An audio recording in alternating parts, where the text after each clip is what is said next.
इसमें कोई शक नहीं है कि एशिया में फिलहाल चीन का दबदबा है, रूस का भी काफी ज्यादा इन्फ्लुएंस है। तो अमेरिका यही कोशिश कर रहा है कि हर जगह से रूस के इन्फ्लुएंस को खत्म किया जाए। बिल्कुल। अगर आप देखें, हम पश्चिम एशिया के देशों की तरफ देखें, गल्फ देशों की बात करें, तो आज से 30 साल पहले तक, 20 साल पहले तक रूस का काफी इन्फ्लुएंस था। मिस्र रूस के साथ था, सीरिया इराक रूस के साथ थे। अब आस्ते आस्ते अमेरिका ने पश्चिम एशिया में सारे देशों को तोड़कर अपनी तरफ कर लिया। सीरिया एक देश था जो कि अमेरिका के साथ नहीं था, रूस के ज्यादा पास था। लेकिन जैसे अभी बात कर रहे थे कि अल शारा गोलानी का इस्तेमाल करके सीआईए ने, यानी अमेरिका ने सीरिया से बशर अल असद को भगा दिया। अब हम्म। सीरिया भी अमेरिका के स्फीयर ऑफ इन्फ्लुएंस में आ गया। एक देश बचा है ईरान, पश्चिम एशिया में, गल्फ कंट्रीज में।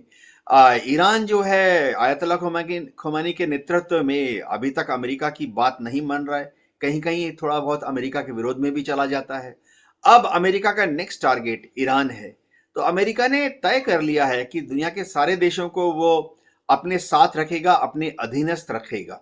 जी।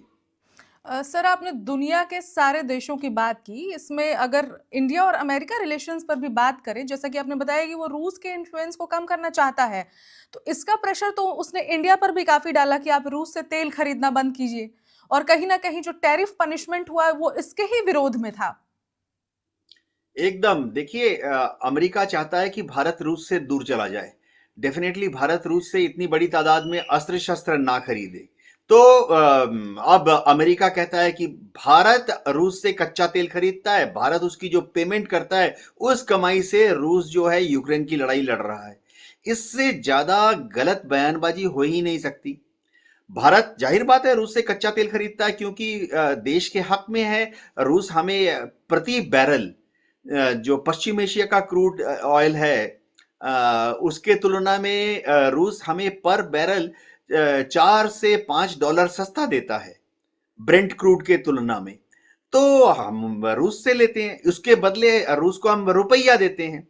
अब ये समझ में किसी को नहीं आ रहा है, मुझे भी समझ में नहीं आ रहा है कि अगर हमने कच्चे तेल की पेमेंट रूस को रुपये में की है, तो वो रुपया रूस किस देश को बेचकर यूक्रेन का युद्ध लड़ रहा है? क्योंकि भारत के रुपये से रूस क्या पश्चिमी देश से, क्या यूरोप के किसी देश से, या जापान से, दक्षिण कोरिया से, ताइवान से, कहीं से भी भारतीय रुपया देके अस्त्र शस्त्र या दूसरे सपोर्ट सिस्टम खरीद सकता है? नहीं, जाहिर बात है नहीं। और तो और भारत से रूस जो रुपया कमाता है कच्चे तेल के बदौलत, जी। वो रुपया रूस चीन को देकर चीन से भी हथियार नहीं ले सकता, नॉर्थ कोरिया। हम्म। क्योंकि ये सारे देश, चाहे ईरान हो चाहे चीन हो, अगर रूस उनसे कुछ खरीदता है तो ये सारे देश क्या चाहते हैं कि पेमेंट जो है डॉलर में हो, यूरो में हो, पाउंड में हो। तो अमेरिका गलत दोष लगाता रहता है। अमेरिका तो बहुत कोशिश कर रहा है कि उसने जो हमें क्वाड के जाल में फंसाया, कि हम्म। भारत जो है क्वाड को एक मिलिट्री स्वरूप दे दे। क्वाड अब तक हम Subscribe to One India and never miss an update. Download the One India app now.